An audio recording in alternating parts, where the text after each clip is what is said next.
it's fascinating to see just your cultural experiences and how that shaped and formed you. I mean, having Wheaton as a base and then exploring this new world of Houston. And it is one of the most diverse places in the world. I know, especially in the United States, and a lot of, I'd say a lot of majority world or a majority of Americans would be unfamiliar with that, no matter what your cultural background is, unless you're in that diverse world. So you're in Houston, you're working for a foundation, you're writing, but then what happened? And then about 3 years in, I got a phone call from an organization that I had heard of, but I had always wondered kind of what they did. And they've shifted. So I'll just preface to say they've shifted a bit in ways that I don't love now, to be honest. I can say that on air, but it's called the Philanthropy Roundtable.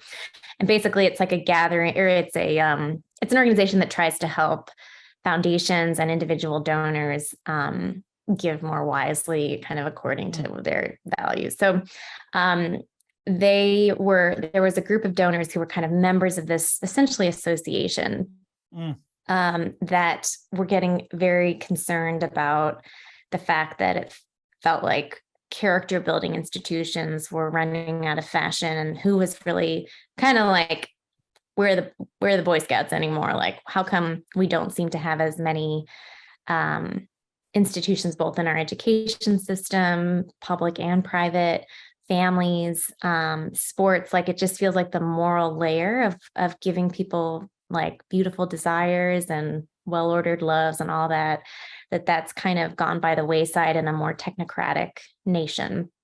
Or in a nation that's kind of like stopped asking questions of why and what for, and that we become, our metrics of the good life are a little whacked out. So it's a big unwieldy kind of curiosity and concern. And these donors, or the sort of initial set of foundations and individuals, were asked the roundtable to develop a program called the Character Initiative, where they would hire someone to go out and figure out how is character being shaped in a very pluralist new 21st century that was not as arguably kind of culturally homogenous, morally, didn't have as much of a shared kind of moral frame of reference as one might argue had occurred 100 years prior, when a lot of like the Boy Scouts and the YMCA and the Settlement House movement and the temperance movement and all those kind of that interesting progressive flowering of these like big civic institutions that had local manifestations occurred. And basically they were like, could that happen again today, even though we're a much more diverse society? So the roundtable somehow, at that point, I think I had published enough things at the intersections of like culture, institutions, and institutional health, demographic shifts, and a little bit of sort of religion and values. It's like kind of a random assortment. They got a hold of me, and I had some contacts in DC. So there was a few relationships I had built in DC in my first stint there, the Philanthropy Roundtable is headquartered in DC. So they called and they said, Anne, would you be interested in writing a book? Like, first spend a year like traveling the country, first understanding what these donors even mean by character across left and right.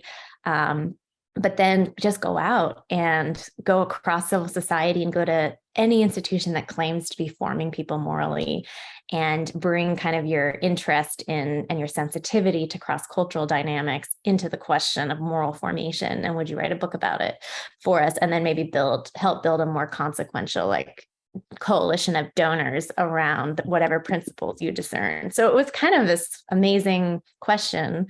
I hesitated at first because I think there was like, it was like the Wheaton critic. It was like the Wheaton sort of like too clever by half DNA in me or something, frankly, because it's a secular organization and more politically conservative, but not necessarily faith-filled, that was sort of had interest in this question. And I was like, character, like, I don't know. I don't want to be like the goody, like Bill Bennett wrote the Book of Virtues. Like what, I was just sort of like, I don't know. Do we want to I was like, not that motivated at the time by essentially like creating a Boy Scouts Renaissance, which is sort of what I thought was being asked. But the more I thought about it, it felt like a new, interesting step to kind of,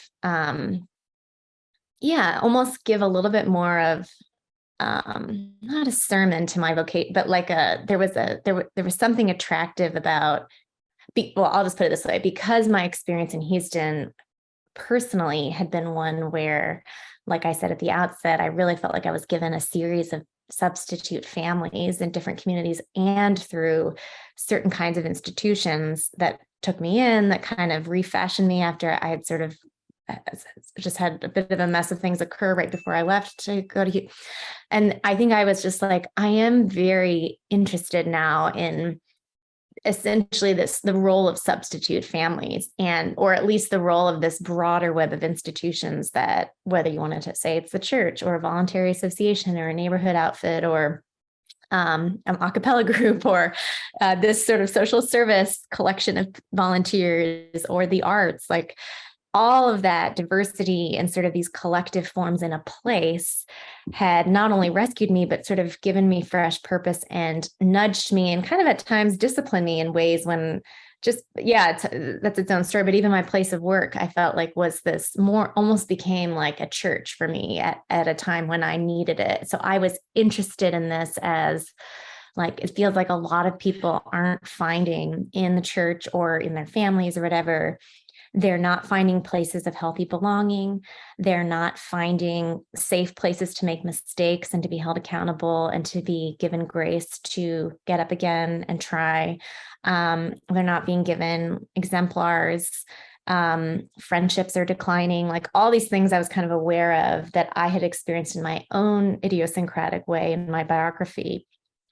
Okay, I'm like, what does it look like to strengthen, to name what a healthy institution and community is that can help forge a person's sense of the good and their interior life? And like I was just interested in this question of like individual agency and the conditions of an organization or community that you're a part of. So I said yes to the project. That was its own adventure. It took about 3 years. I wind up eventually moving back to DC because that's where the offices were. Tearfully left Houston. I still have maintained a lot of relationships there and will never not evangelize the surprise beauty of that city.